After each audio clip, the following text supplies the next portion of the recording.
Welcome to Clandestine Cases. The rain drummed softly against the stained glass windows of St. Winifred's convent, casting rippling colours upon the cold stone floor. It was an ordinary evening, or so it seemed, until the scream shattered the sacred silence. By the time Sister Agnes reached the cloister gasping for breath, she found Sister Margaret collapsed on the floor outside the chapel, her eyes frozen wide in shock, her lips forming a silent prayer that would never be finished. A single candle flickered beside her motionless form, casting eerie shadows against the wall. The door to the chapel stood ajar, but there was no sign of struggle, no forced entry. The nuns who arrived moments later whispered hurried prayers, clutching their rosaries. Sister Margaret was well loved, a woman of unwavering faith and kindness. That she should meet such an end, here within the hallowed walls of their convent, was unthinkable. Reverend Mother Beatrice pressed her hands, together her knuckles white. "She's gone," she whispered, closing Sister Margaret's eyes. The only clue was a strange one. A single scrap of parchment left upon the stone floor beside the body. The ink upon it was smudged, but the words remained legible. Benedictus, qui venit in nomine Domini. The police arrived swiftly but found themselves at an impasse. There were no signs of an intruder, no apparent motive. The nuns, though shaken, were accounted for. Sister Margaret had no known enemies, and yet she had been found dead, her face locked in an expression of frozen terror. There was no mark upon her body, no wound to suggest violence. The only abnormality was the whispering that several of the nuns claimed to have heard moments before her death, an eerie, unintelligible murmur echoing through the chapel walls. The constable in charge of the case, a stout and perpetually flustered man named Sergeant Graves, sighed deeply as he rubbed his temples. "This doesn't make sense," he muttered. "No cause of death, no sign of forced entry, no suspects." It was Reverend Mother Beatrice who suggested calling in an outside mind.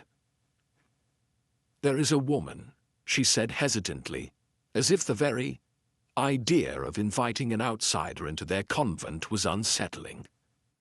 "She is not of the police, but she possesses a most remarkable gift for untangling such perplexities. Her name is Miss Marple." And so it was that 2 days later Miss Jane Marple arrived at St. Winifred's convent, wrapped in a sensible woolen coat, her expression mild but keenly observant.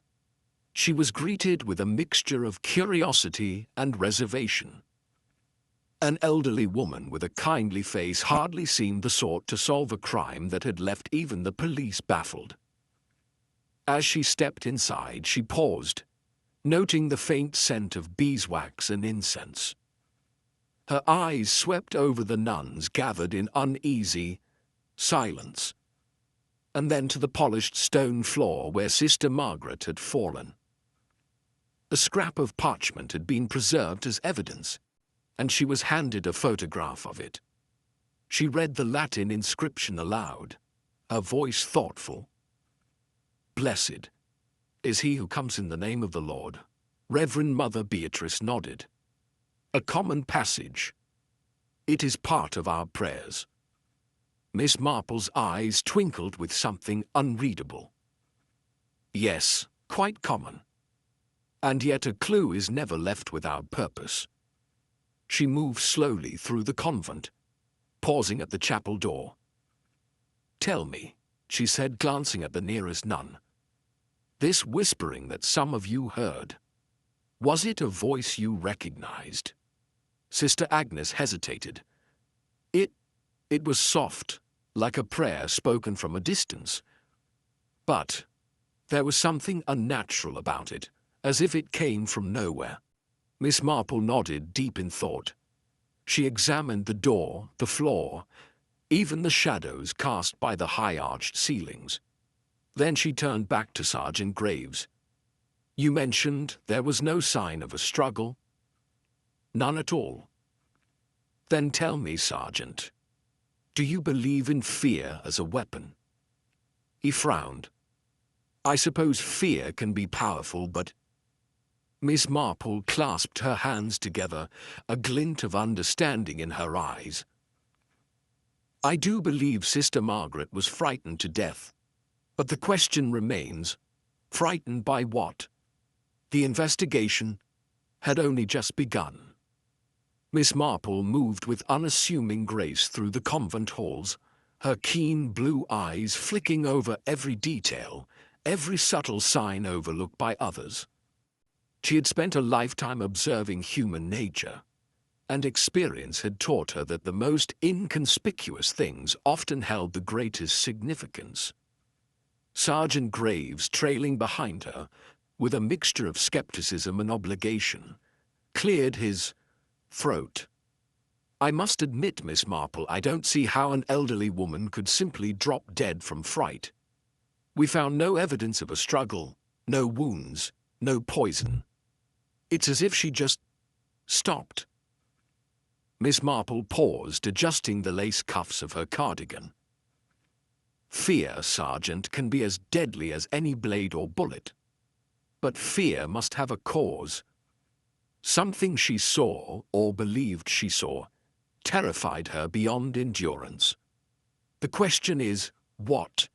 Was it?" Reverend Mother Beatrice approached, her hands folded in front of her. "Miss Marple, I trust you will treat our convent with the respect it deserves. The sisters are uneasy. We live a simple life here, free from the troubles of the world. That such a thing could happen." Her voice wavered, and she composed herself. "I will assist in any way I can." Miss Marple inclined her head. "Then perhaps you might tell me about Sister Margaret. Had she been behaving strangely before her death? Had she confided in anyone?" The Reverend Mother hesitated. "Not to my knowledge. She was as devoted as ever, but—" She glanced down the hallway toward the dormitory. "Sister Bridget shared a room with her. She may know something more." Miss Marple followed Reverend Mother Beatrice to the dormitory, where Sister Bridget, a woman of about 30 with a delicate freckled face, sat on her narrow cot, fingers gripping the rosary in her lap. She looked up as they entered, her eyes shadowed with grief. "I understand this is difficult, my dear," Miss Marple said kindly, as she took a seat across from her. "But anything you can tell me, no matter how small, may help us understand what happened." Sister Bridget swallowed, clutching her rosary tighter. She had been uneasy, she admitted. The last few nights she hardly slept. I heard her stirring, whispering prayers in the dark. When I asked what troubled her, she only said, "There is something I must do." But she wouldn't explain. Miss Marple's brow furrowed. "Did she seem afraid?" Sister Bridget hesitated. Not afraid exactly, but burdened, as if she carried a great weight upon her heart. "And then, the night before she—" Her voice faltered. "She wrote something in her journal. I don't know what it said. When I woke up, the book was gone." Miss Marple's eyes sharpened. "Gone?" Sister Bridget nodded. "I assumed she had taken it with her, but when I checked later I couldn't find it anywhere." "A missing journal," Miss Marple murmured. "That is most interesting." Sergeant Graves folded his arms. "Couldn't she have simply misplaced it?" "Possibly," Miss Marple said. "Or someone may have taken it." She turned back to Sister Bridget. "Was Sister Margaret in the habit of keeping a journal?" "Not that I know of." "That's why it struck me as odd." Miss Marple tapped her fingers lightly against the wooden arm of the chair. "And on the night of her death, did you hear anything unusual?" Sister Bridget hesitated again. Just the whispering. Miss Marple leaned forward. Tell me, child. Did it sound like a voice you knew? Sister Bridget shivered. I don't know. It was faint, like a sigh carried on the wind. But it was close, as if it were right beside me. Miss Marple nodded thoughtfully. A missing journal, a whispering voice, a woman dead of sheer terror. There was a pattern here, though not yet visible. She stood. I should like to see Sister Margaret's things. The Reverend Mother led them to a small wooden chest at the foot of Sister Margaret's bed. The convent was simple, and personal belongings were few. A well-worn Bible, a few neatly folded garments, a single rosary. Miss Marple lifted the Bible and flipped through its pages. A pressed violet was tucked between the leaves of the Psalms. Beneath it, something else, something out of place. A single yellowed slip of paper. Miss Marple extracted it carefully. The edges were worn, the ink faded. It was a fragment of an old letter. The words were partially smudged, but one line stood out. Forgive me, for I have sinned. Miss Marple's lips pursed. This was no ordinary prayer. Sergeant Graves peered over her shoulder. What do you make of it? Miss Marple tucked the letter away. That remains to be seen, but I do believe someone in this convent has secrets they would rather keep hidden. As she turned, she caught sight of something else, something seemingly insignificant, yet curiously misplaced. A single dark feather lying just beneath the chest. She bent down and picked it up, rolling it between her fingers. A crow's feather. Her mind whirred. A whispering voice. A vanished journal. A letter of confession. And now, a feather. A picture was beginning to form, but the full image was not yet clear. She stood, slipping the feather into her pocket. Tell me, Reverend Mother, have you had any visitors recently? Anyone unusual? The Reverend Mother's lips tightened. No. We are a cloistered order. Few outsiders come here. Miss Marple smiled gently. I see.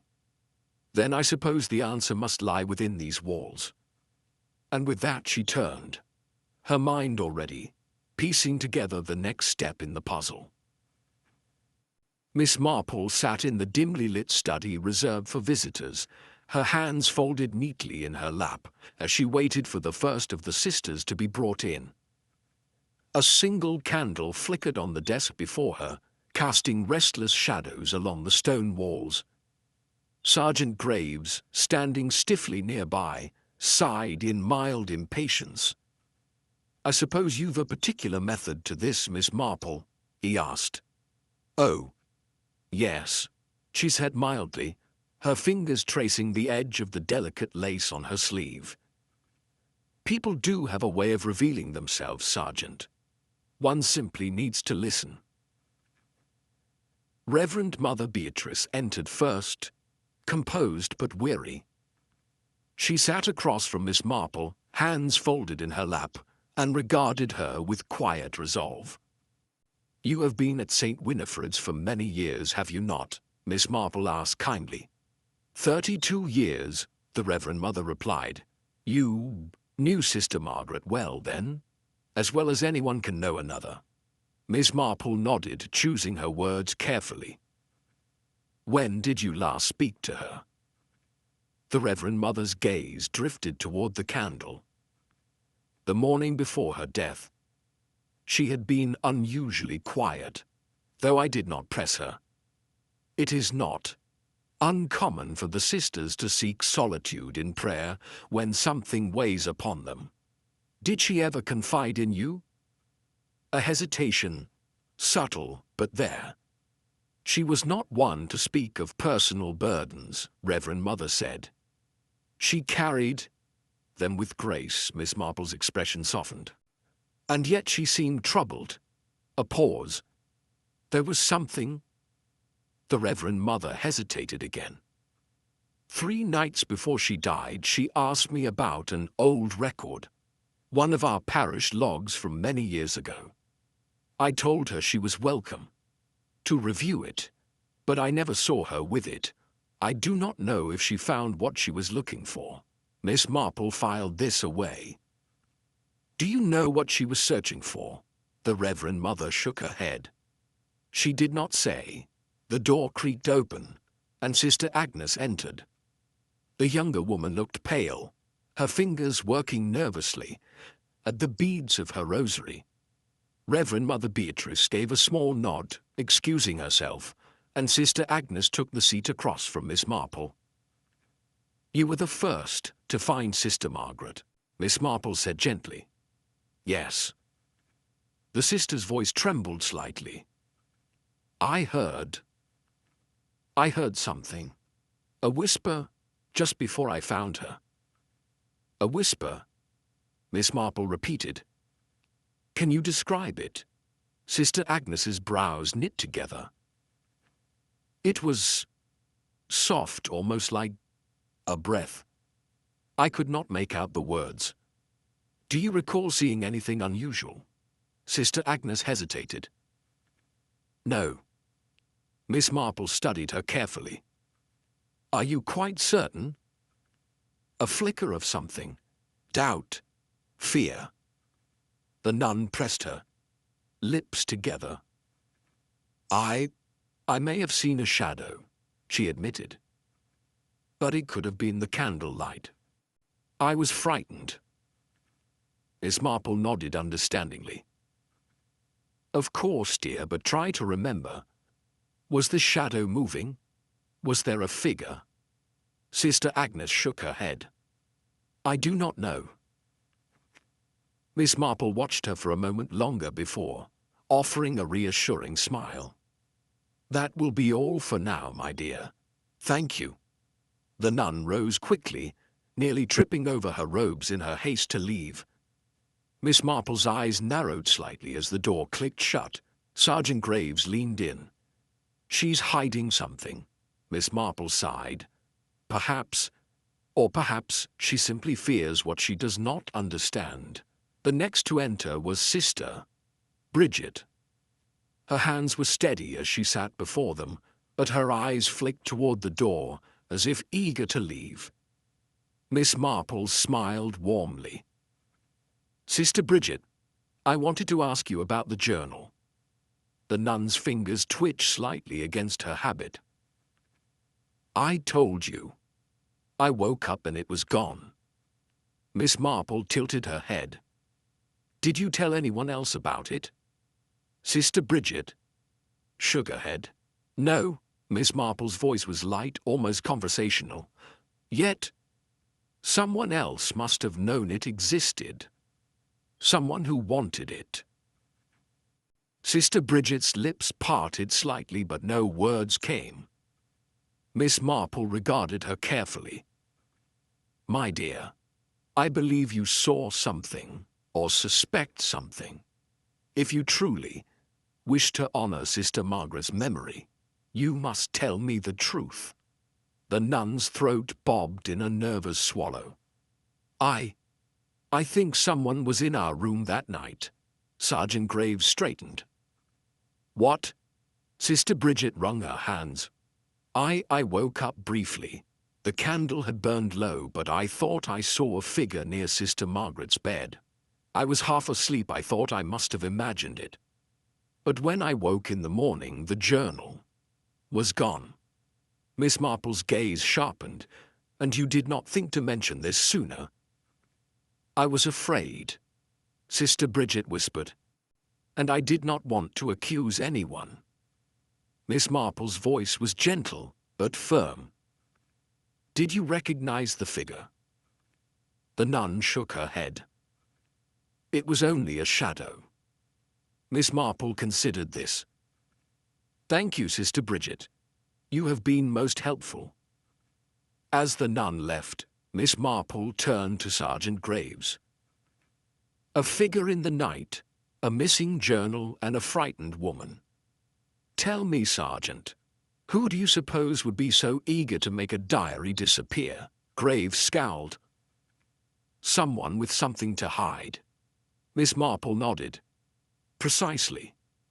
And I believe we have a rather tangled web to unravel. She stood, smoothing her skirts. There was still more to speak to, and the truth was lurking just beneath the surface.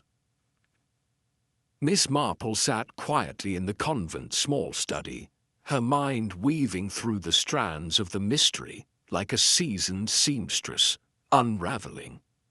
A tangle of fine lace, a missing journal, a frightened witness, an unknown figure in the night. Each thread was connected, though the pattern remained unclear. The death of Sister Margaret had been no ordinary tragedy. It had been, she felt certain, the result of something long buried, something someone was desperate to keep hidden.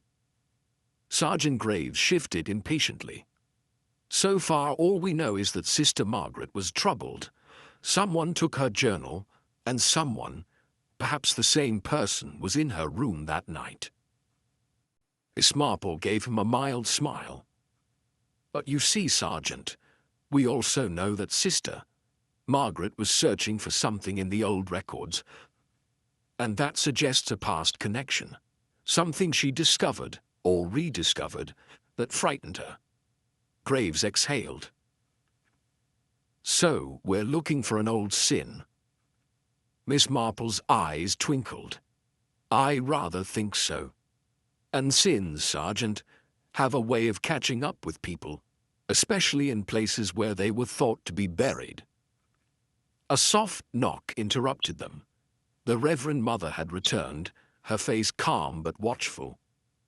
Miss Marple, you wish to see the parish records? Indeed, if it would not be too much trouble. Reverend Mother Beatrice hesitated, then stepped aside, allowing Miss Marple to follow her down a dim corridor. At the far end, behind a heavy wooden door, lay a modest archive, rows of leather-bound ledgers and yellowed pages cataloguing the convent's history. We do not often have reason to consult these, the Reverend Mother murmured, as she traced her fingers along the spines of the volumes. But Sister Margaret insisted. Miss Marple's hands were light but swift as she leafed through the pages, looking for a sign of what had caught Sister Margaret's attention. The ink was faded in places, but one entry stood out. A record from nearly 20 years prior.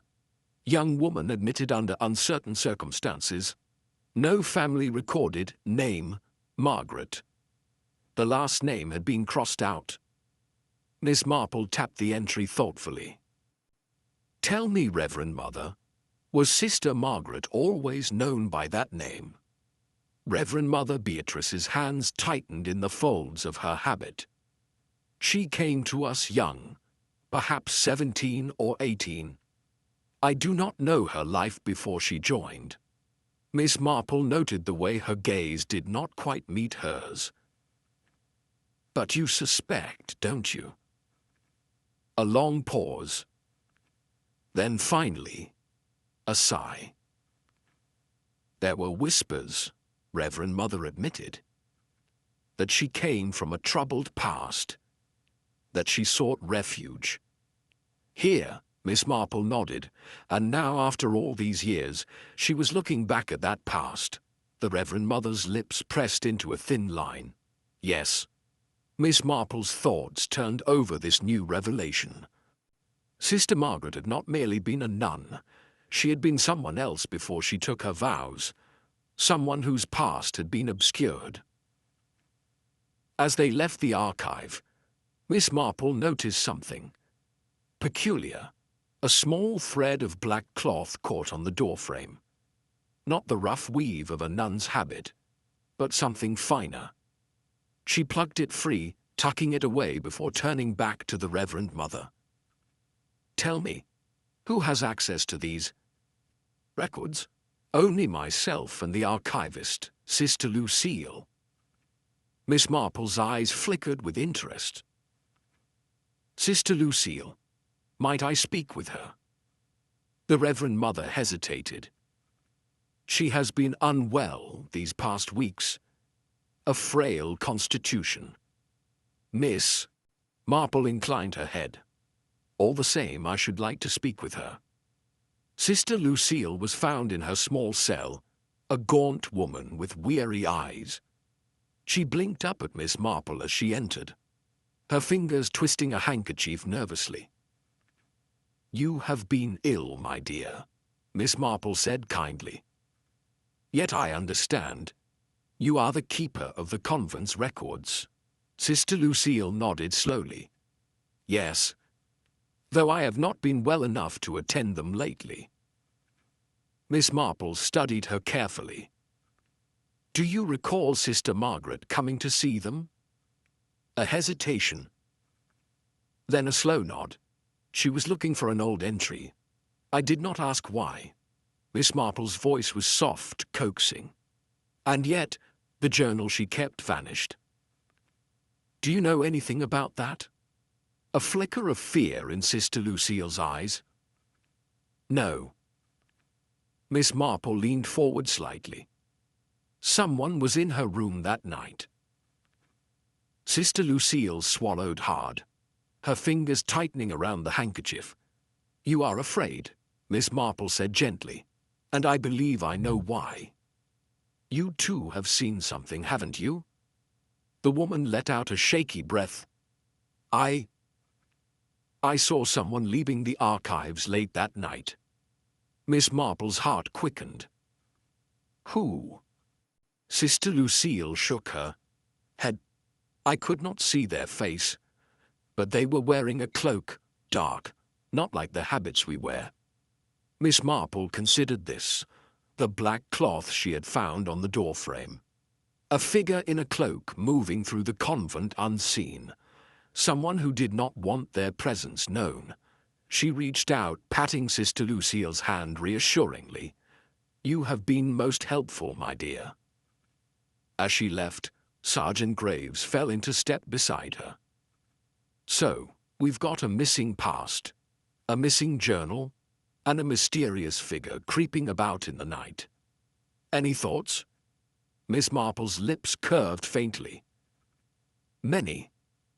And I rather think we are closing in. Graves huffed. But on what? Miss Marple's eyes gleamed. On why Sister Margaret had to die. The convent held its secrets tightly, but the threads were beginning to fray, and soon the truth would come tumbling out.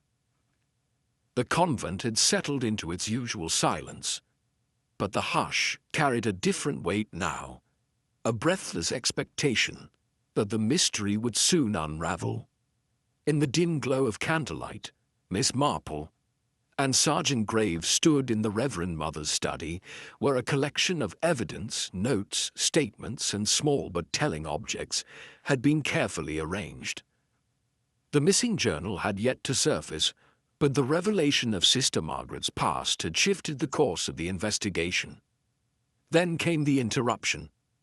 A firm knock at the door, and one of the junior nuns, her cheeks flushed with urgency, stepped inside.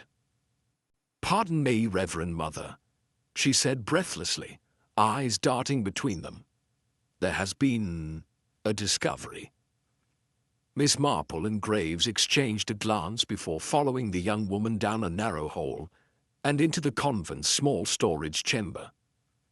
A handful of nuns stood in a tight cluster near an old wooden trunk, whispering anxiously. As they stepped aside, the object of their concern became clear. A dark cloak, neatly folded atop the trunk. Graves exhaled sharply. Well, looks like we found our phantom in the night." Miss Marple stepped forward, running a gloved hand over the fabric. It was thick, far too fine for a nun's attire. And there, on the edge of the sleeve, was a familiar thread, frayed where it had caught against something rough. The same material she had found in the archive doorway. Graves turned toward the Reverend Mother. Who does this belong to? Her expression was troubled. I do not know. It is not from the convent. One of the nuns hesitated before speaking. I saw Sister Agnes carrying something dark last evening. A murmur rippled through the group.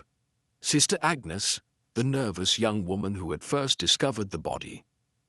Miss Marple's mind worked quickly. Sister Agnes had been hesitant, afraid, insistent that she had only seen a shadow that night. Had she lied? Or had she been protecting someone? Sergeant Graves straightened. I believe we need to have a word with Sister Agnes. It did not take long to find her.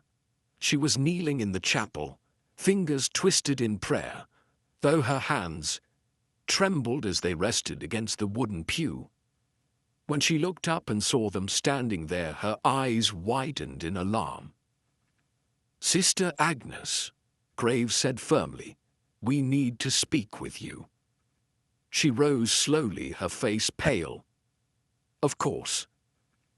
Back in the study, the cloak lay across the desk as a silent accusation. We found this in storage, Graves said. One of the sisters claims she saw you with it. Sister Agnes's gaze darted to the cloak, her lips parting, but she remained silent. You were the first to find Sister Margaret, Miss Marple said gently. And you were near the archives that night. You are afraid of something, dear. I do not believe you are responsible for Sister Margaret's death, but I do believe you know more than you have told us. A tremor passed through her, and then, with a shaky breath, she whispered, I took the journal. Even Graves looked momentarily startled. You, what? Sister Agnes wrung her hands. I did not harm Sister Margaret, I swear it, but after she died I feared what might be inside her journal. So I took it. Miss Marple's expression did not change, but her mind moved swiftly. And where is it now? Tears welled in the nun's eyes. I burned it. A sharp silence fell over the room. Graves let out a curse under his breath. You destroyed evidence. I was afraid, Sister Agnes cried. I thought, what if it contained something dangerous? What if it harmed the convent? Miss Marple studied her carefully. There was sincerity in her voice, genuine fear. And yet, something was missing. You did not kill Sister Margaret, Miss Marple said, almost to herself. And yet you knew the journal was important enough to destroy. Sister Agnes nodded miserably. I only read part of it. There was a name, just one. Miss Marple leaned forward. Whose name? The nun swallowed hard. Edmund Latimer.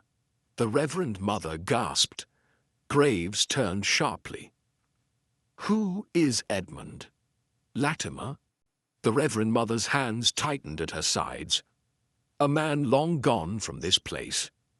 Miss Marple's mind whirred. She had suspected the past was at the heart of this, and now the name of a man had surfaced. She turned to Sister Agnes. Did you recognize the name? She shook her head. No. Miss Marple turned back to the Reverend Mother, her expression gentle but firm. But you do, don't you? The older woman hesitated, then sighed. He was a benefactor many years ago, a man of some wealth who aided the convent. But there were rumors. What kind of rumors? Graves asked. The Reverend Mother's lips pressed together, that he was not what he appeared to be, that he had dealings outside the law, a wealthy benefactor, a mysterious past, a nun searching through records before her death. The pieces were shifting, but something was still not quite right. Graves exhaled. If Sister Agnes destroyed the journal, we've lost the best clue we had. Miss Marple smiled faintly. Oh, I do not think so, Sergeant. He frowned. How do you figure? She turned back to Sister Agnes. My dear, if you truly wished to destroy what was in the journal, you would have burned it immediately. But you read it first. You hesitated. Sister Agnes looked stricken. Miss Marple's voice softened, which means that perhaps you did not burn all of it. A long pause. Then, with a choked sob, Sister Agnes reached into the folds of her habit and produced a single, half-burned page. Miss Marple took it gently, eyes scanning the damaged text. The ink was smudged, but one phrase stood clear. He is here. A chill passed through the room. Graves straightened. Who is here? Miss Marple exhaled slowly. I rather think, Sergeant, that we have all been looking in the wrong direction. We assume the danger came from the past, but it seems the past has already found its way inside these walls. Sister Agnes shuddered. Miss Marple's fingers brushed over the burned page. Sister Margaret had discovered something she had been trying to warn them about. The authorities would believe they had their culprit in Sister Agnes. The journal was destroyed, and the case would seem to close neatly. But Miss Marple knew better. The true danger had not yet revealed itself, and whoever had killed Sister Margaret was still watching, waiting. The real game had just begun. The convent stone walls, once a refuge from the world outside, now seemed to close in with their weight of secrets. Miss Marple sat in quiet contemplation, the half-burned journal page resting lightly in her hands. He is here. The word sent a shiver through her, though she was far from surprised. Sister Margaret had not been killed for something she had done in the present. No, her death had been a consequence of a past long thought buried. And if her final words were true, then the past had returned in the most chilling way possible. Sergeant. Graves paced the room, his hands shoved deep into his pockets. Edmund Latimer, he muttered. That's the name she found in the records. A man of wealth, a benefactor to the convent, but with secrets. He exhaled sharply. And now we're meant to believe that he's here. That's impossible. The man would be, what? In his 70s at least. The Reverend Mother stood near the window, her usually composed expression troubled. More than 70, she murmured. He would be nearly 80 if he still lived. Miss Marple lifted her gaze.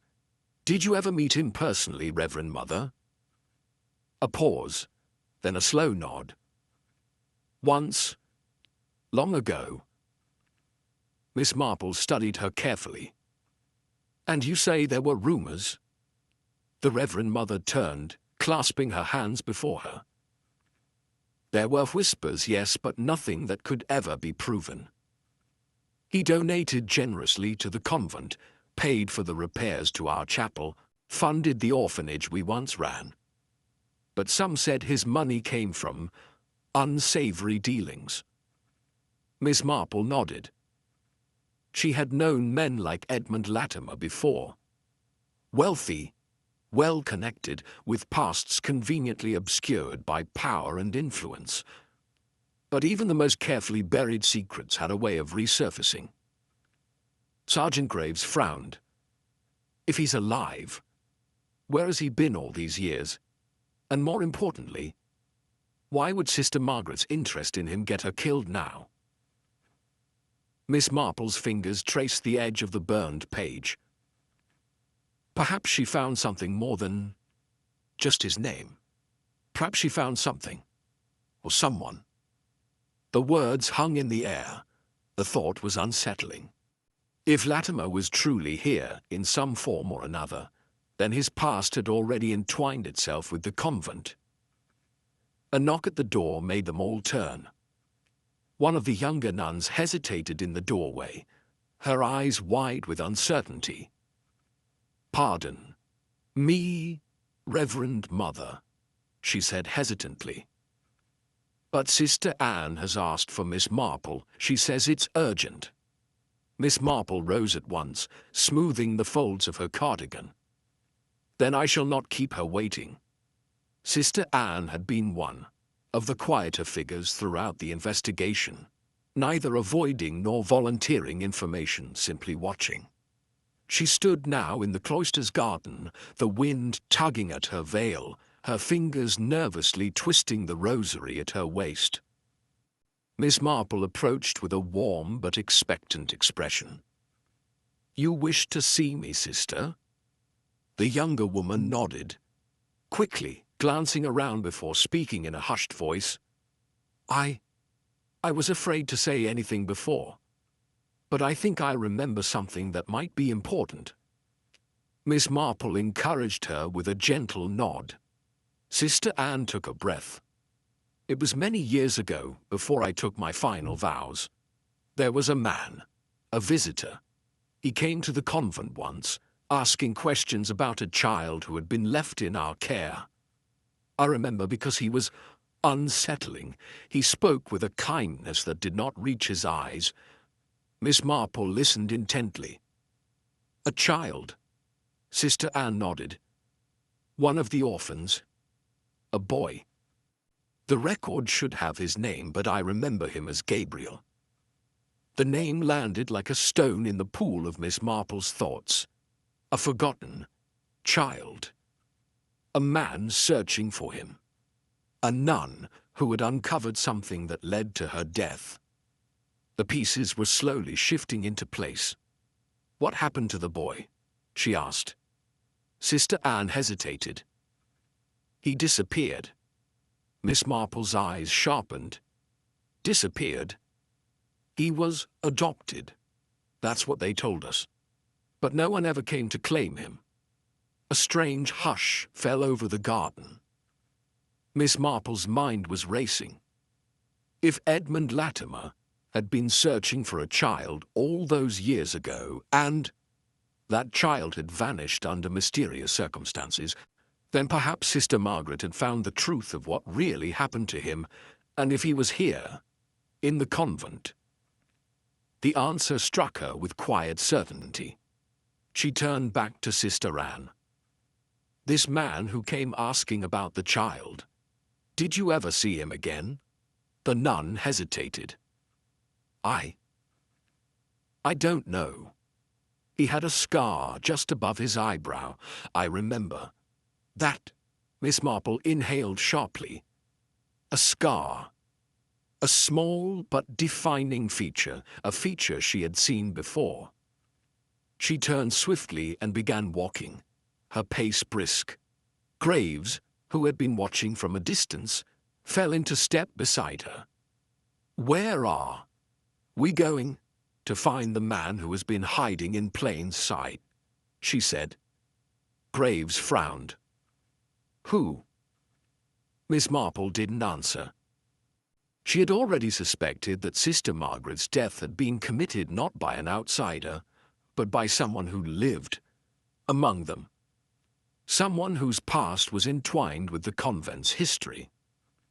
Someone who had been waiting for years, unnoticed until Sister Margaret discovered the truth.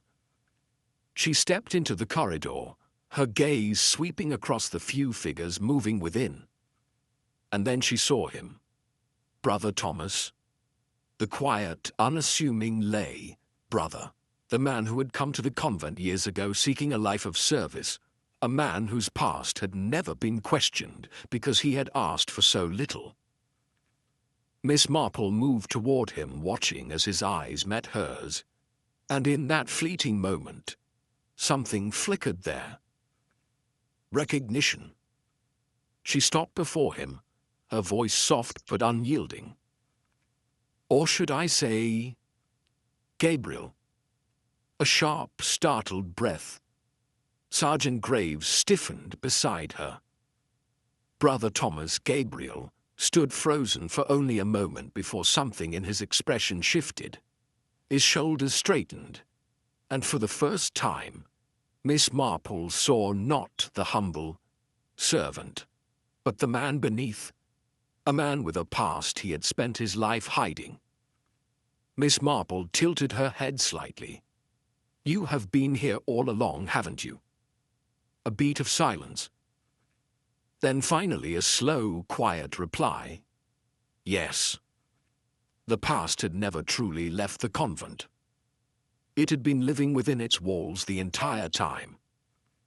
Miss Marple studied Brother Thomas, or Gabriel, as the weight of recognition settled over the room. The moment of stillness was deceptive, masking the tension beneath. His face, composed yet taut, carried the ghost of the boy Sister Anne had described, a child lost, forgotten, and perhaps shaped into something unrecognizable by the passage of time. Sergeant Graves shifted beside her. "I suppose now would be the time for you to start explaining," he said, his voice edged with restrained authority. Brother Thomas, Gabriel, tilted his head slightly. "Explain what exactly?" His voice was soft, almost gentle, but there was a wariness in his eyes. Miss Marple, ever unassuming, smiled faintly. "Why, everything, dear boy." She gestured lightly toward the quiet hallway behind them. For instance, how a man searching for his own past could slip so seamlessly into a place like this. His lips pressed together, and for a moment he said nothing. The silence stretched, delicate and fragile as a thread about to snap. Then Miss Marple did something unexpected. She sighed and shook her head, as though disappointed in herself. "I do apologize, Sergeant. I fear I may have misjudged the situation. Entirely." Graves frowned, clearly uncertain. "What are you getting at?" Miss Marple's expression remained regretful as she turned back to Brother Thomas. "You were protecting her, weren't you?" Something in the lay brother's face flickered, so briefly that anyone less observant would have missed it. A tightening of the jaw, the barest intake of breath. Miss Marple pressed forward gently, as though she were merely pondering aloud. "You must have known what Sister Margaret had discovered. Perhaps you were too late to stop it. And now, here we are, troubling you with our questions when all you ever wanted was peace." Brother Thomas's gaze darkened, but he remained silent. Miss Marple turned to the Reverend Mother, who had been watching quietly. "I must admit, I've been rather forgetful. You keep impeccable records, don't you, Reverend Mother?" "For me?" Older woman hesitated. "Yes, of course. Every name, every donation, every visitor. Even," Miss Marple said lightly, "a man named Edmund Latimer." Brother Thomas exhaled sharply, a reaction, a small, fleeting thing, but enough. Miss Marple's eyes glimmered. "Ah."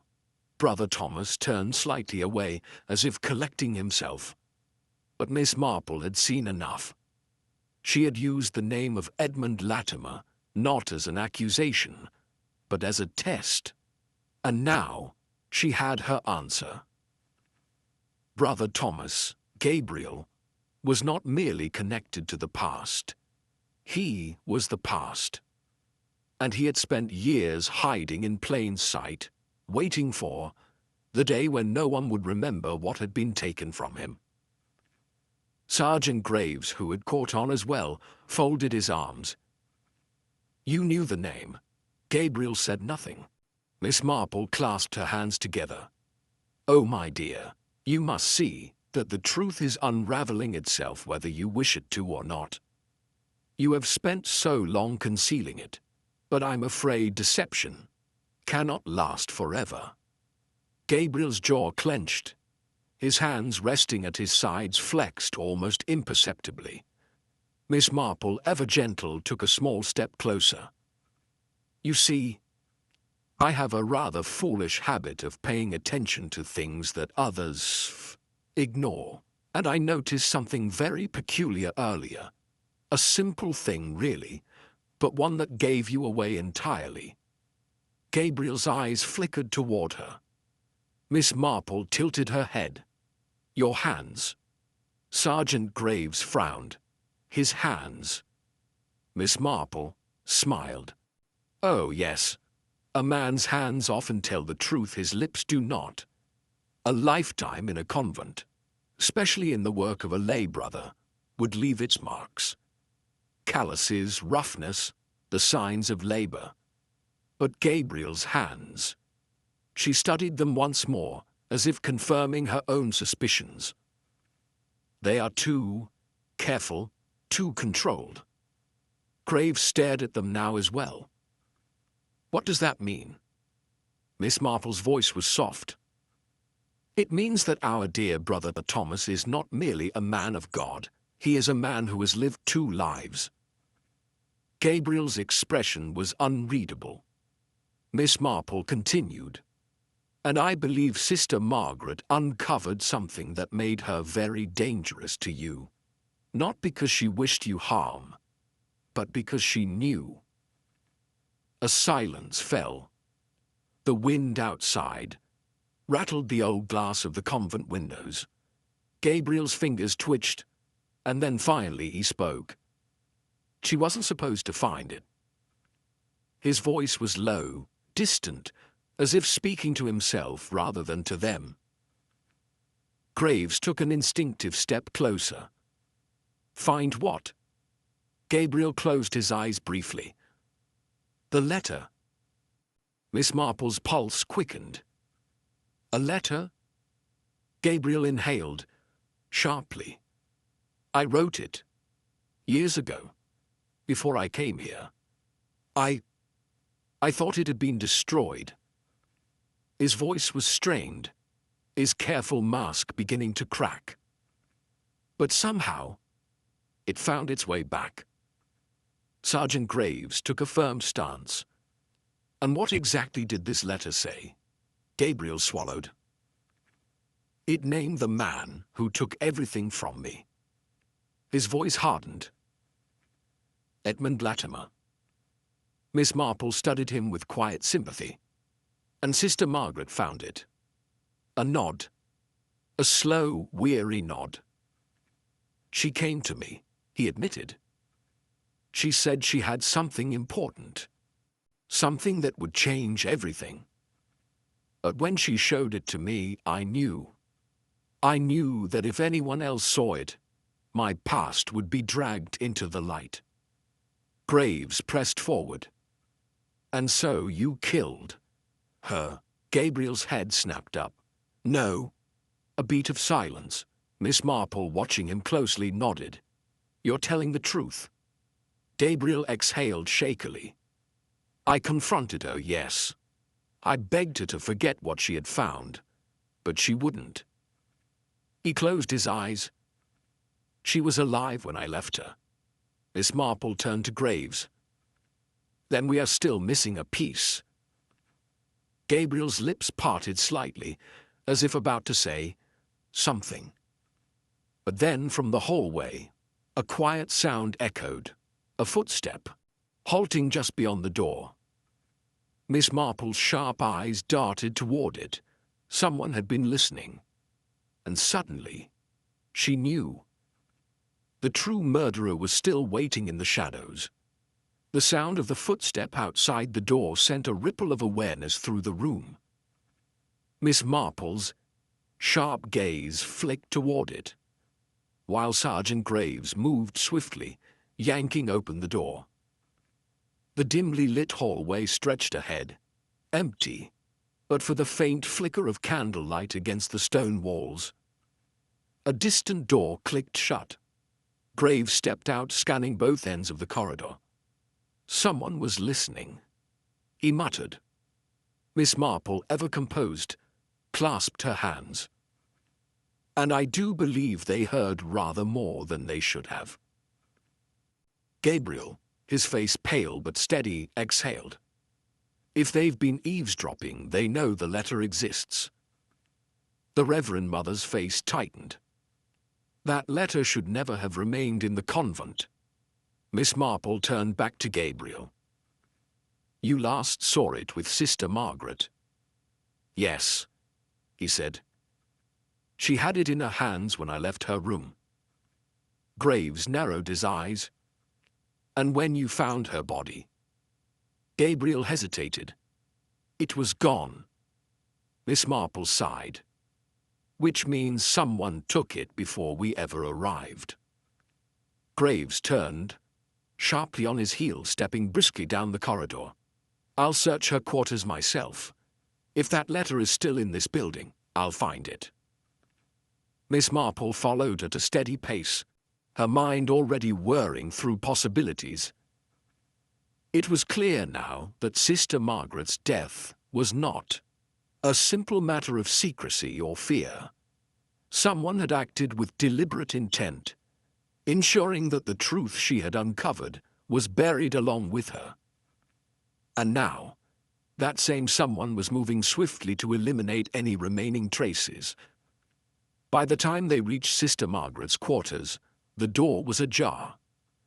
Graves entered first, eyes sweeping over the small, modest room. The bed was neatly made, the wooden desk against the wall undisturbed. At first glance, everything appeared untouched.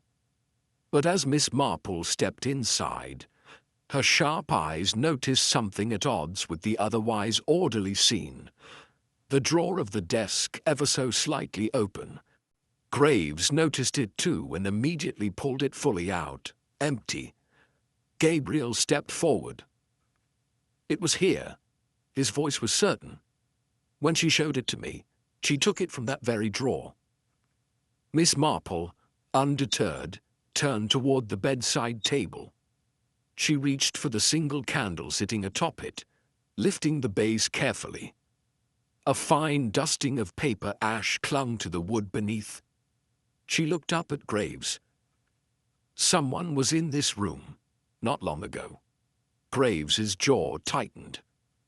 If they've burned it, we'll never know what it said. Gabriel ran a hand through his hair, frustration leaking into his otherwise controlled demeanor. There was a name, a connection. Miss Marple dusted her fingers together, letting the ash fall.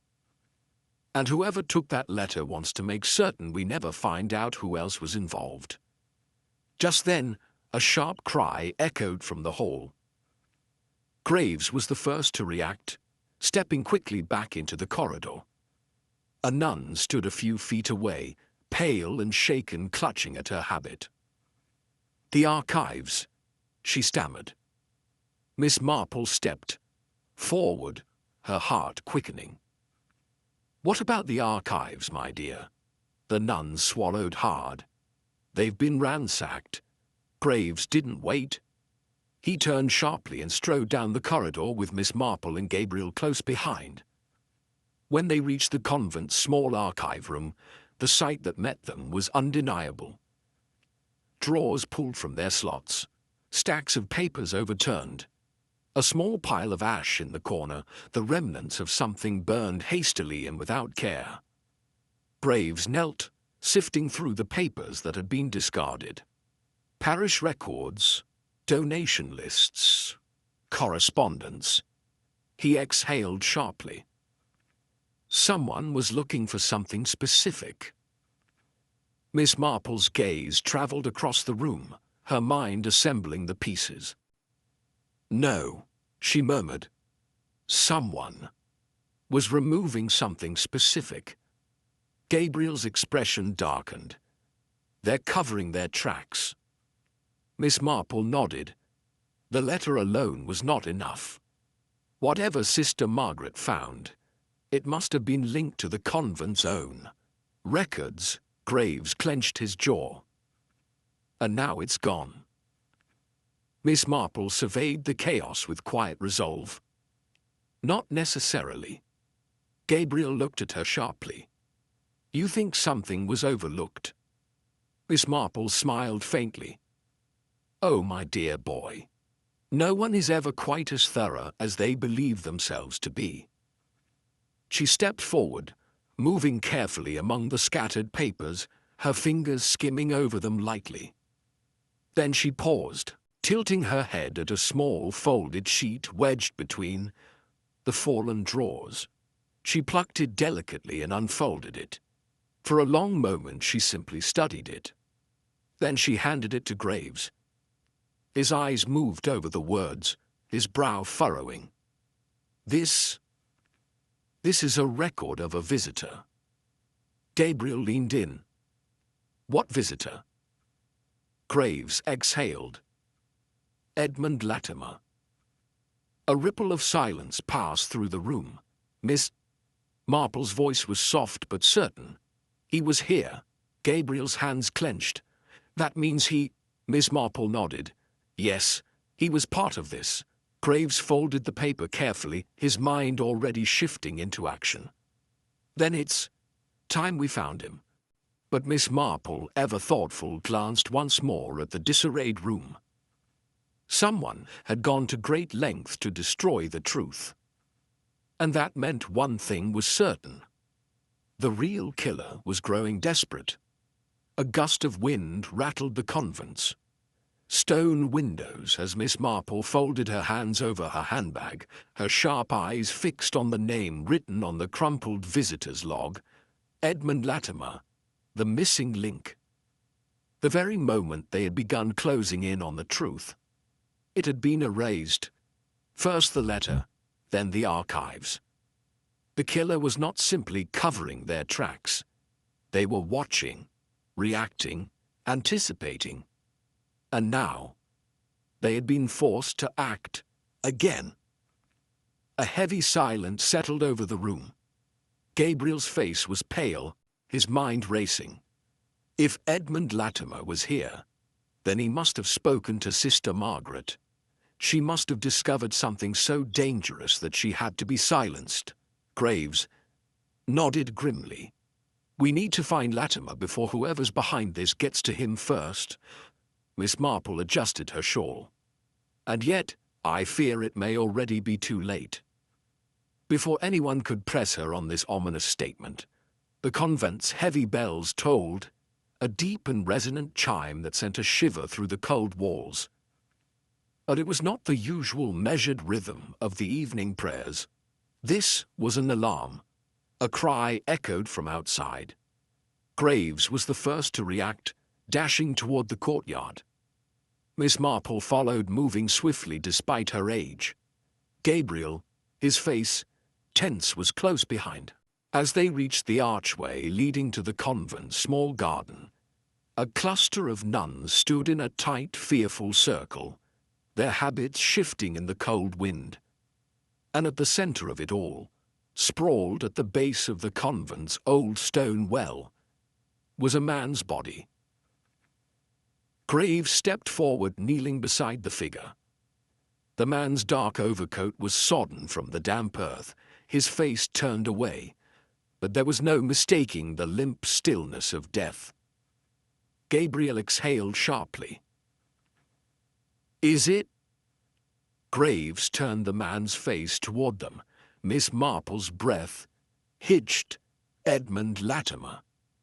The man they had just discovered was tied to the crime, was now lying dead at their feet. One of the nuns, her voice shaking, whispered, He must have fallen into the well, but it has been dry for years. Miss Marple crouched slowly, her sharp eyes scanning the scene. No visible wounds, no blood. His clothing, while damp, bore no obvious signs of a struggle. But as she looked closer, she noticed something peculiar. His right hand was curled tightly into a fist, and just peeking from between his fingers was a scrap of fabric. She plucked it delicately, unfolding the damp cloth. It was dark blue, edged with gold embroidery. Gabriel inhaled sharply. That looks like part of a nun's habit. The Reverend Mother's face darkened. But none of our sisters wear embroidery. Graves straightened. Then someone was wearing a disguise. Miss Marple's lips pressed into a thin line. And whoever they are, they did not intend for Latimer to live long enough to speak. Gabriel ran a hand through his hair, his composure slipping. This means the killer is still here. Still watching. Miss Marple looked once more at the fabric in her hand. The edges were frayed, hastily torn. Whoever had been here when Latimer died had not expected him to fight back, which meant he had seen their face. Graves turned to the assembled nuns. Did anyone see him enter the convent? A younger nun, Sister Beatrice, stepped hesitantly forward. I did. Her voice was barely above a whisper. He arrived less than an hour ago. He asked for the Reverend Mother, but she was in prayer. I told him to wait in the vestibule, but when I returned, he was gone. Miss Marple's expression softened. Did he seem afraid? Beatrice nodded. He kept glancing over his shoulder, as though someone were following him. Graves clenched his jaw. And now he's dead. Gabriel exhaled sharply. Whoever he was running from followed him inside. He was silenced before he could tell us the truth. Miss Marple turned her gaze toward the towering stone walls of the convent. The wind rustled through the trees, but there were no other sounds. No hurried footsteps, no sign of movement, and yet she felt it. The presence of someone nearby. Watching. Waiting. She looked down at Latimer's still form once more. The killer had made a grave mistake. In their haste to silence him, they had drawn attention to themselves. And now, they had left behind a clue they could not erase. She carefully folded the scrap of fabric and slipped it into her handbag. I do believe, my dear friends, that we are dealing with someone who is growing increasingly desperate. Graves exhaled sharply. Then we'd best move quickly, before they strike again. Miss Marple, ever composed, glanced once more at the darkened convent corridors. The answer was here, hidden in the whispers of the past.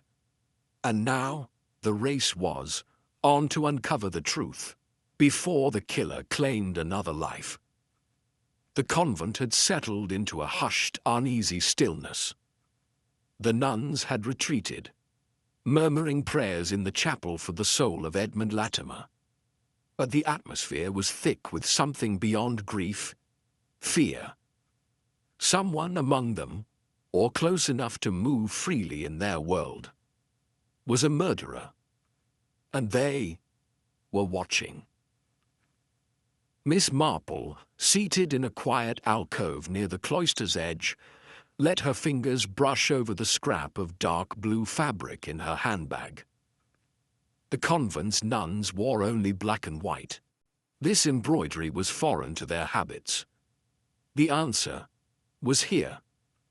She was sure of it, concealed within the folds of routine, in the overlooked gestures and half-truths of those she had questioned.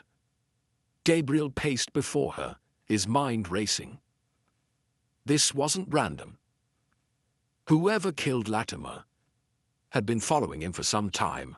Graves exhaled, arms crossed, and the moment he arrived here, they struck. They knew he would lead us to something. Miss Marple adjusted the delicate lace at her sleeve. Perhaps they feared what he might confess. Gabriel paused. Confess? She nodded. Consider the urgency of his visit. He sought refuge in the convent, just as Sister Margaret had.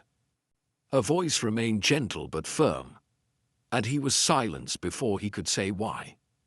Graves frowned. The connection between them, what was it? Miss Marple's gaze drifted toward the high, stone walls. Perhaps we should ask the one person who knew both of them. Moments later, the Reverend Mother sat before them, her fingers clasped over her rosary, her expression calm yet deeply troubled. Miss Marple's voice was kind but unwavering. "Reverend Mother, you knew Edmund Latimer, did you not?" A pause, then a nod. "Years ago, before you left the church." Gabriel straightened. "Left the church?" The Reverend Mother sighed. "He was once Brother Edmund, a novice. He had taken his vows, but his heart was restless."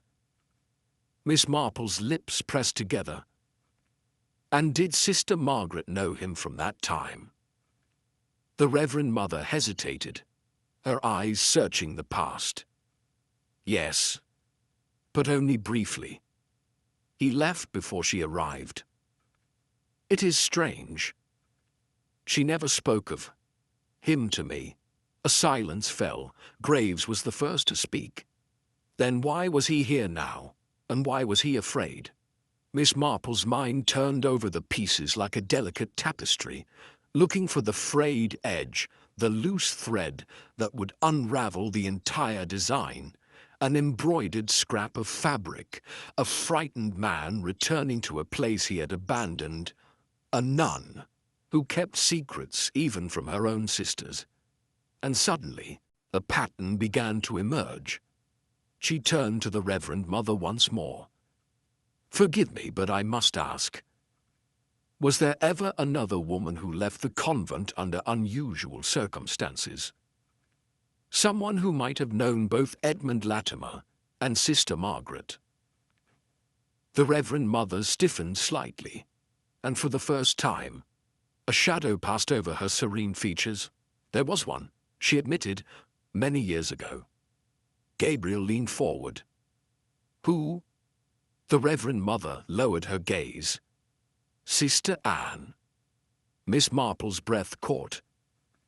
"Sister Anne?" The Reverend Mother nodded slowly. "She was here before either Margaret or Edmund Latimer, a quiet woman, devout. But one day, she left without a word." Miss Marple's voice was quiet. "And you never heard from her again?" The Reverend Mother's eyes darkened with something resembling sorrow. "No. She disappeared entirely." A long silence stretched between them. Miss Marple's fingers brushed once more over the scrap of embroidered fabric. A nun who left, a man who abandoned his vows, and a woman who had tried to uncover a secret buried in time. The connection had been in plain sight all along. She stood abruptly, her eyes sharper than ever. "Reverend Mother, would you permit me to examine the convent's records once more?" The Reverend Mother hesitated but nodded. "Of course." Graves and Gabriel exchanged glances, but followed as Miss Marple strode back toward the convent's dimly lit archives. This time she knew what she was looking for. The records had been carefully preserved, their ink faded but legible. She traced her fingers along the pages until she found the name she sought. Sister Anne. And beside it, her hand stilled. Gabriel, peering over her shoulder, frowned. "What is it?" She pointed to a single line scrawled in the margins. A note, nearly overlooked, transferred to St. Gertrude's Convent. Gabriel's brow furrowed. St. Gertrude's. That's in London. Miss Marple's eyes gleamed with understanding. "Indeed." She turned to Graves. "Inspector, would you be so kind as to retrieve the convent's visitor logs once more?" Graves wasted no time, returning moments later with the aged books. He placed them on the table, and Miss Marple flipped carefully through the pages. Then she stopped. Her finger hovered over a single entry. The name was written in careful, deliberate script. Anne Latimer. Gabriel let out a sharp breath. Latimer, miss? Marple nodded, her expression unreadable. Sister Anne was Edmund Latimer's sister. The pattern was complete. Sister Margaret had uncovered a secret, one tied to a woman who had once worn a nun's habit and then disappeared from history. Edmund Latimer had come searching for the truth about his sister, and for that, he had been killed. And somewhere within these walls, the murderer still lurked. Miss Marple remained perfectly still, her gaze fixed on the name in the visitor logs. Anne Latimer. The significance of that quiet notation sent a ripple through the fabric of the case, unraveling the final tangled threads. Gabriel exhaled sharply. His sister? This was about her all along. Graves, rubbing his chin, shook his head. But why? What happened to Sister Anne, and why did someone want to keep it hidden? Miss Marple, still staring at the page, spoke softly. Because what happened to Sister Anne didn't just belong to the past. It was still alive, festering in someone's conscience. She turned to the Reverend Mother, who had stood quietly by, her hands folded. Reverend Mother, I must ask again. What do you truly know of Anne Latimer's departure? A flicker of unease crossed the older woman's face. I told you the truth. She left suddenly, without explanation. Miss Marple's tone remained gentle, but her eyes were unwavering. That is what you were told. But do you believe it? The Reverend Mother hesitated, something struggling beneath the surface of her composure. Miss Marple continued. She was transferred to St. Gertrude's, yes, but why? Was it truly her decision? The Reverend Mother looked down, her voice barely above a whisper. I do not know. I was young then, a simple nun. But I remember. She was troubled before. She left afraid. Gabriel and Graves exchanged glances. Miss Marple's mind moved quickly now. Did Sister Anne ever confide in anyone? The Reverend Mother hesitated, then slowly shook her head. No one, except perhaps. A silence stretched. Miss Marple waited. Sister Agnes, the Reverend Mother finally said. They were close. Graves straightened. And where is Sister Agnes now? The Reverend Mother hesitated. She passed away some years ago. Miss Marple's hands tightened around the edge of the visitor log. Another door closed, another voice silenced. Gabriel spoke grimly. Then we need to find out what Sister Agnes knew. Miss Marple's mind was already racing ahead. If Anne Latimer had uncovered something, confided in Sister Agnes, and then vanished, what had she been running from? And why had Edmund, decades later, been drawn back into the same mystery? Then, a thought struck her, sharp as a blade. She turned abruptly to the Reverend Mother. Reverend Mother, did Sister Agnes leave behind any personal effects? Letters? Notes? Anything? The older woman hesitated, her brow furrowed. There were a few belongings, some books mostly. They were never claimed. Miss Marple's voice remained calm, but her heart beat faster. May I see them? Minutes later, they stood in a small, dusty storage room, where a wooden chest rested in the shadows. The Reverend Mother unlocked it with a heavy key, lifting the lid to reveal its contents. Old prayer books, a rosary, a carefully folded piece of blue embroidery, identical to the scrap Miss Marple had found. and at the very bottom, wrapped in cloth, a small bundle of letters. Miss Marple carefully unfolded them, the parchment fragile with age. Her eyes moved swiftly over the faded ink. Then she stopped. Gabriel leaned closer. "What is it?" Miss Marple read aloud, her voice steady. "I fear I will not be believed. But Sister Anne did not leave of her own will. She knew something. She tried to speak of it, but there were those who wished it buried. I tried to warn her, but it was too late. She vanished, and I have been left with the weight of silence. I know the truth, but I dare not write it.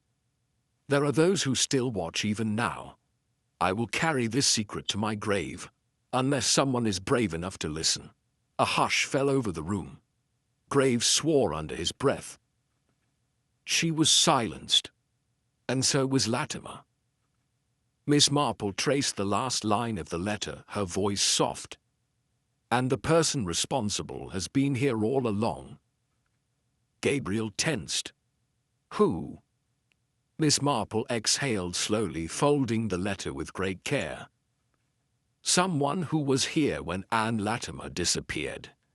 Someone who still had reason to kill Edmund Latimer when he came looking for the truth."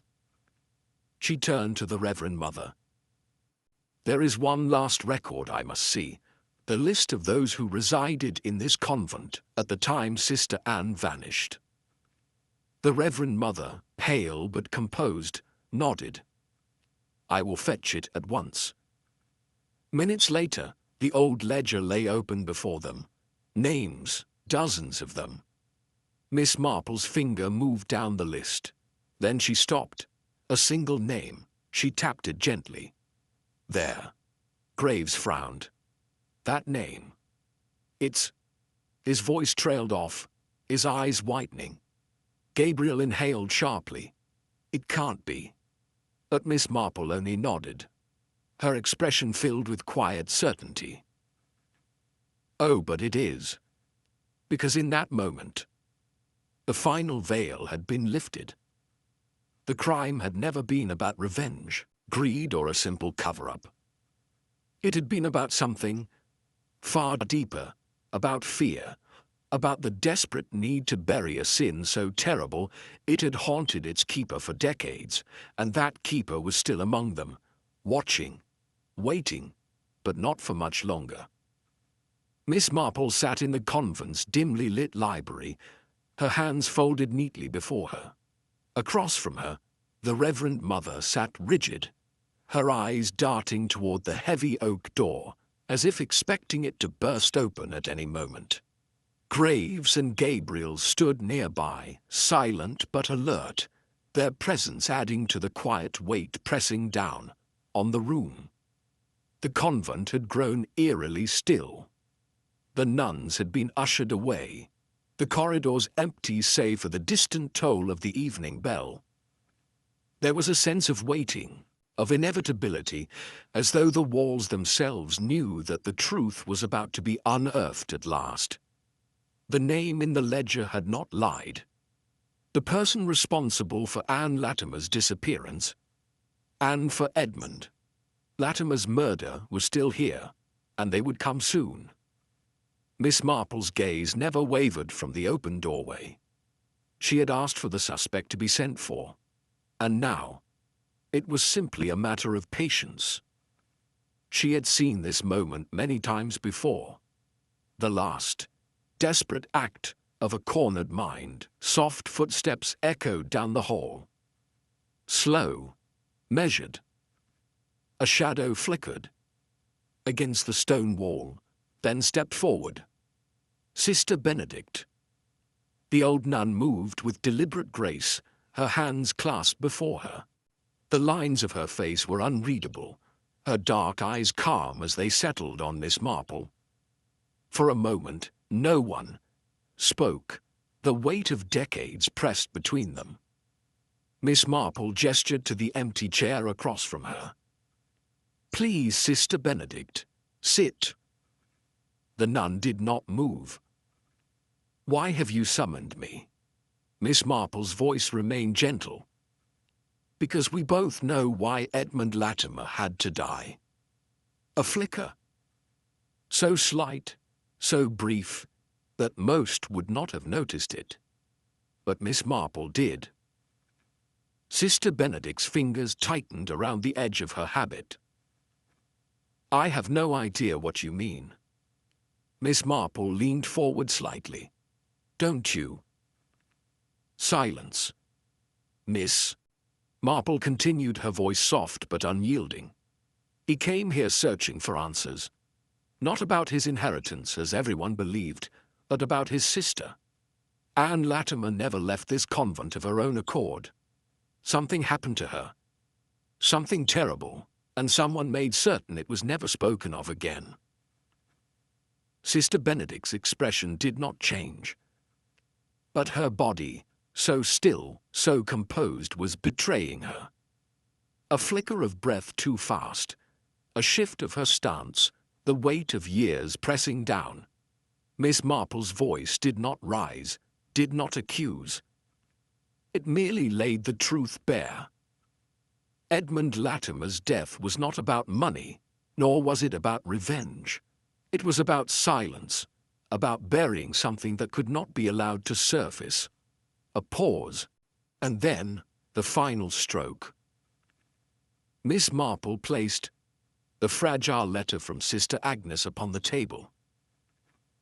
But silence cannot last forever, sister. Even the dead have voices if only someone will listen. Something cracked. A tiny, imperceptible thing, a shift in the air. A weight in the room. Sister Benedict exhaled slowly. I should have burned that letter. Her voice had changed. No longer the soft, measured tones of a woman devoted to her vows, but something deeper, older. Miss Marple met her gaze steadily. But you didn't. A long pause. Then Sister Benedict moved at last, stepping forward. Her hands, still clasped, trembled slightly. I have lived with this for so long, she murmured. So many years, carrying it. Graves took an instinctive step forward, but Miss Marple held up a hand, stopping him. Sister Benedict was not going to run. Sister Benedict inhaled sharply. Anne Latimer was not meant to become a nun. The words were stark, the confession beginning not with an admission of guilt, but with something closer to regret. She was young, beautiful, full of spirit, and she caught the eye of the wrong man. Silence. Miss Marple did not interrupt. Sister Benedict closed her eyes. Father Thomas, he was respected, powerful. No one questioned him, not even when he took an interest in Sister Anne. Gabriel swore softly under his breath. Sister Benedict continued, her voice distant. Anne confided in Sister Agnes.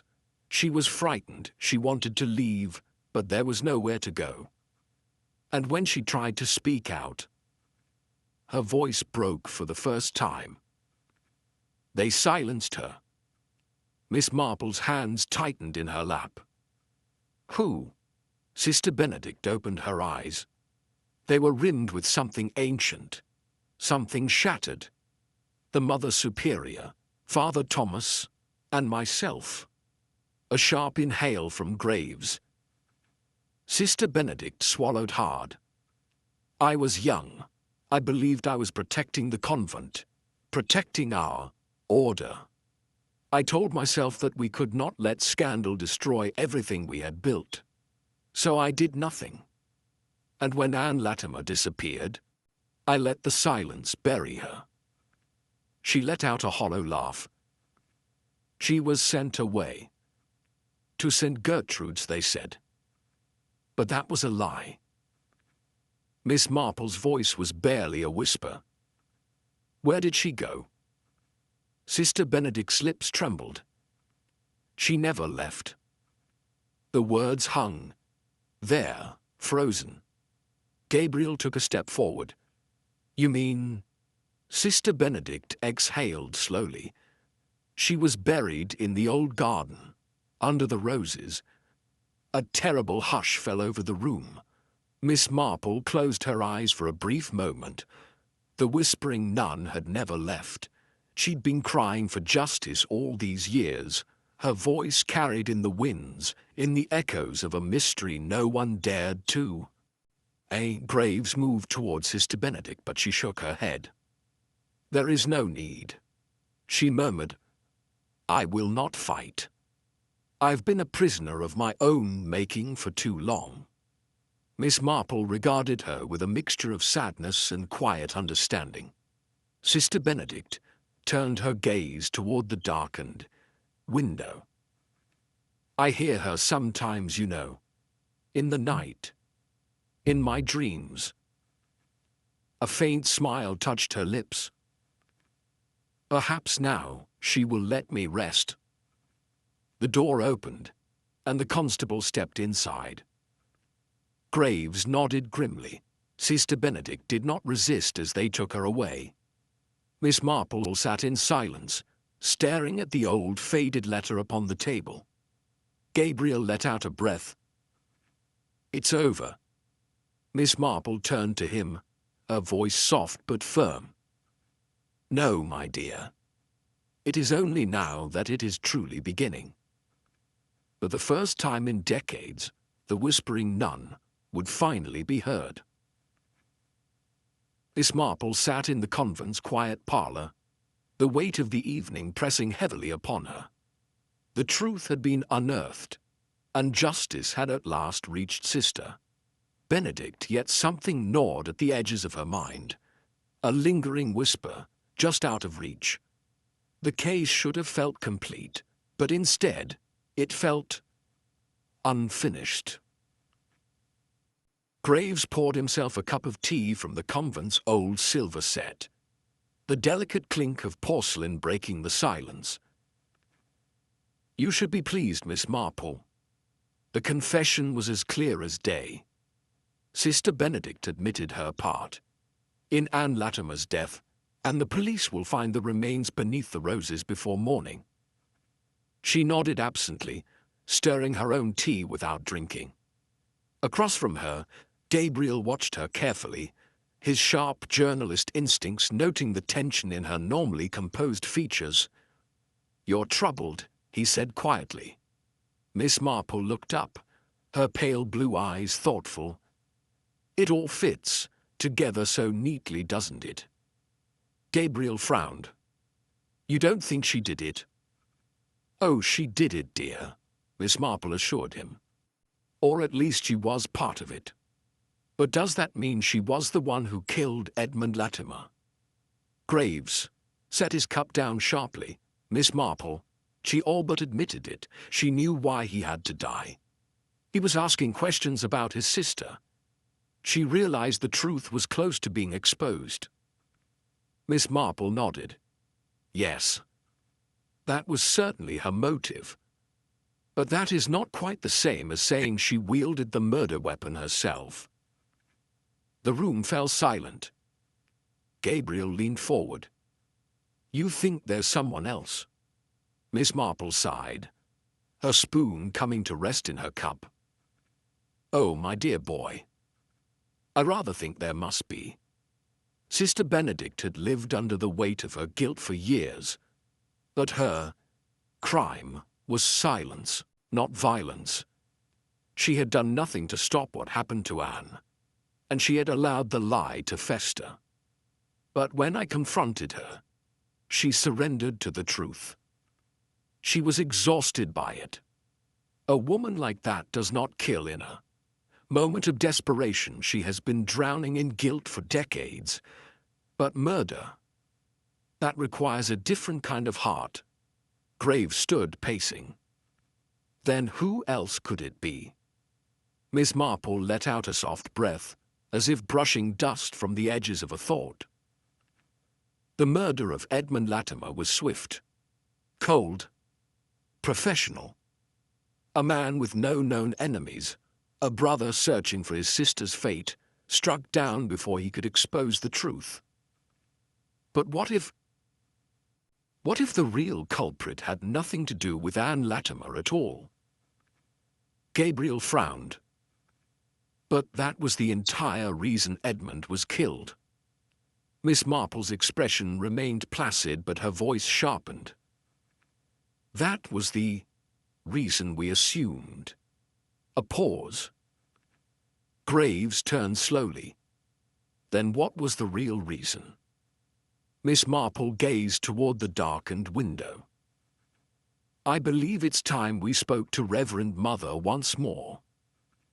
The convent corridors were silent as they approached her quarters. Graves knocked firmly, and after a long pause the door creaked open. The Reverend Mother stood before them, her expression carefully controlled. Miss Marple, she said smoothly, what brings you back at this hour? Miss Marple stepped inside, her hands folded neatly. I fear we may have made a dreadful mistake. The Reverend Mother stiffened. What do you mean?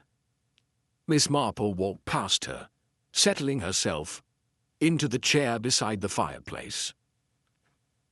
Sister Benedict has been taken into custody, and no doubt she will answer for her part in Sister Anne's fate.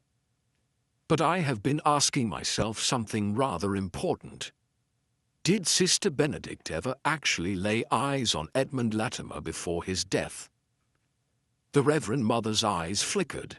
Miss Marple continued, her voice light, almost conversational. She was an old woman. She rarely left the inner cloisters of the convent. Edmund Latimer arrived unannounced, asking questions, and within hours he was dead.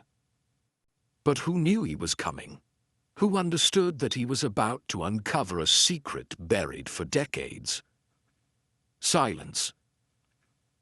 Miss Marple met her gaze, her voice soft but edged with steel. Who would benefit most from ensuring the past remained hidden?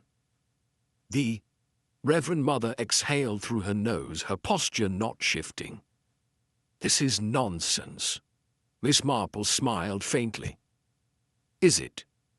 You have led this convent for over 30 years. You have dedicated your life to protecting it. Sister Benedict may have carried the weight of guilt, but you carried something far heavier, did you not?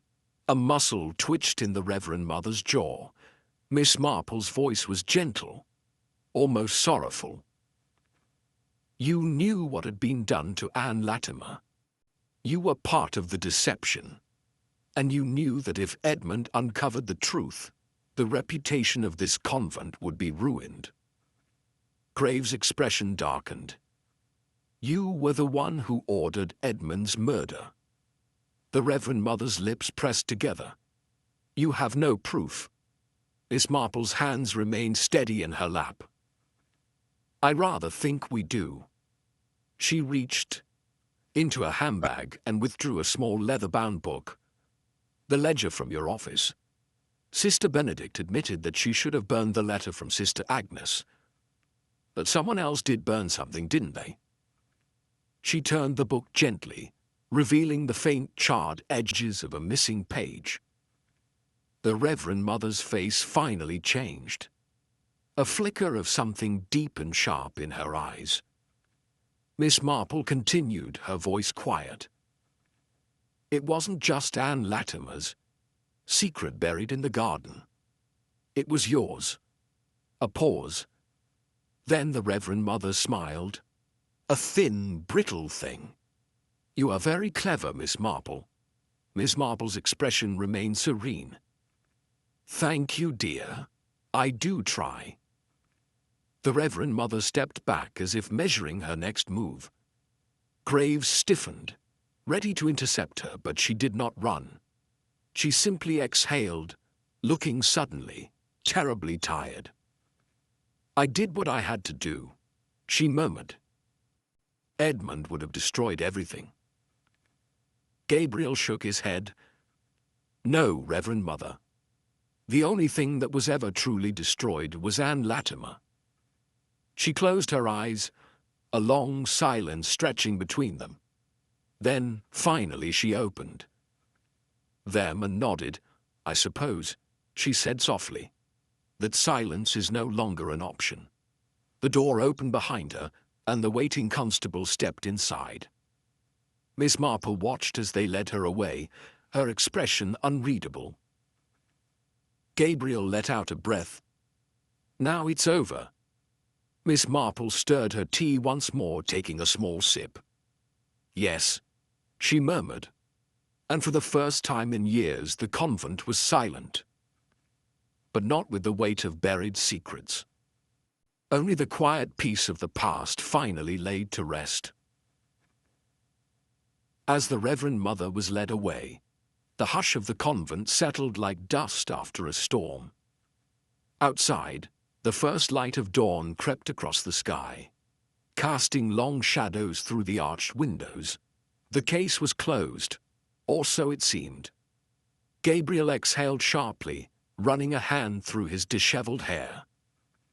"Well," he said, his voice a mix of relief and exhaustion, "I suppose that's that." Miss Marple, still seated by the dwindling fire, did not answer immediately. She took a careful sip of her now lukewarm tea, her fingers resting lightly on the porcelain. Graves frowned. "You don't look satisfied, Miss Marple." She set her cup down with a gentle clink. "Oh, it's not that, dear. The truth has indeed been revealed, and yet I can't help but feel we have overlooked something." Gabriel stiffened. "Overlooked?" "But we have her confession. She admitted to ordering Edmund's murder to keep the past buried. What else is there?" Miss Marple tilted her head, a knowing glimmer in her eyes. "A confession is a curious thing, don't you think? What a person admits to, and more importantly, what they do not." Graves narrowed his eyes. "You think she was lying?" Miss Marple shook her head. "Not entirely. The Reverend Mother played a part in protecting the convent's secrets.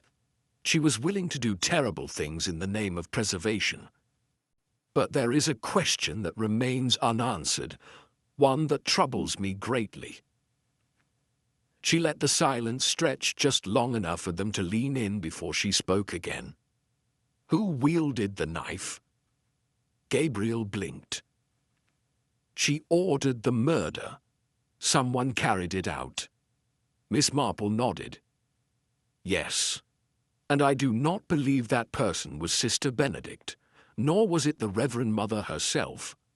This was not the act of a woman cloistered behind these walls. It was a swift, precise killing.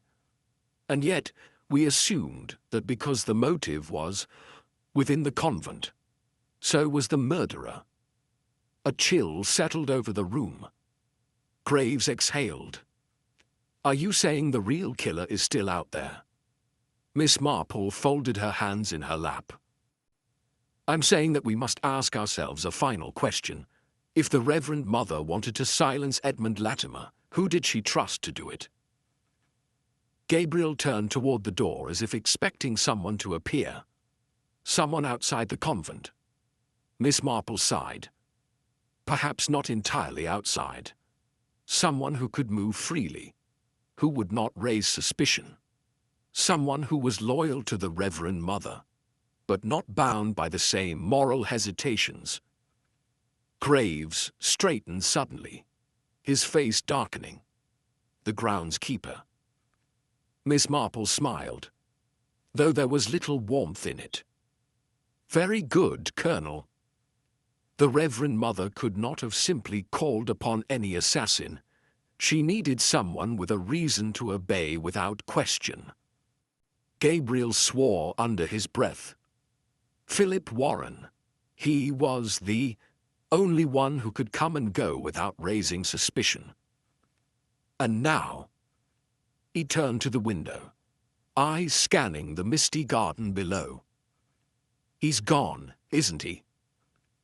Graves crossed to the door in 3 swift strides, yanking it open. The constables in the corridor looked up in surprise. "Where is Philip Warren?" Graves demanded. One of the officers hesitated. He was seen heading toward the garden a short while ago. But with all the commotion, no one. Gabriel didn't wait to hear the rest. He was already running. Miss Marple rose far more composed and followed at her own measured pace. By the time she reached the courtyard, the first shout rang out, "He's gone!" A constable came sprinting back from the garden's far edge, his expression grim. "The gates! He's taken one of the bicycles. Must have slipped away in the chaos." Gabriel clenched his fists. "Damn it!" Graves muttered a curse of his own before turning to Miss Marple. "Well, my dear lady, it seems you were right again. We've caught the conspirator, but not the blade itself." Miss Marple exhaled, gazing toward the open gates. "Philip Warren has run, which tells us one thing very clearly." Gabriel frowned. "That he's guilty." She nodded. "Yes. But more than that, it tells us he is afraid." The air was thick with the weight of unfinished business. The Reverend Mother would stand trial. The long-buried secrets of the convent would see the light of day. And yet, the man who had truly taken Edmund Latimer's life had slipped into the fog, vanishing down a road that stretched far beyond the walls of this place. Graves set his jaw. "We'll put out a warrant. He can't run forever." Gabriel rubbed, his temples, frustration clear on his face, but he might run long enough. Miss Marple simply clasped her hands together, turning back toward the convent. "Justice is a patient thing," she murmured. "And so am I." She walked past them, the hem of her coat brushing the stone floor. Behind her, the convent remained still, its past no longer hidden, but its future uncertain. The case was solved. And yet, out in the world beyond the mist, a shadow still lingered.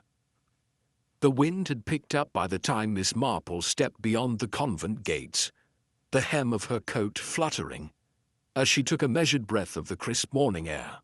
The weight of resolution should have been settling by now, the satisfaction of a case well solved.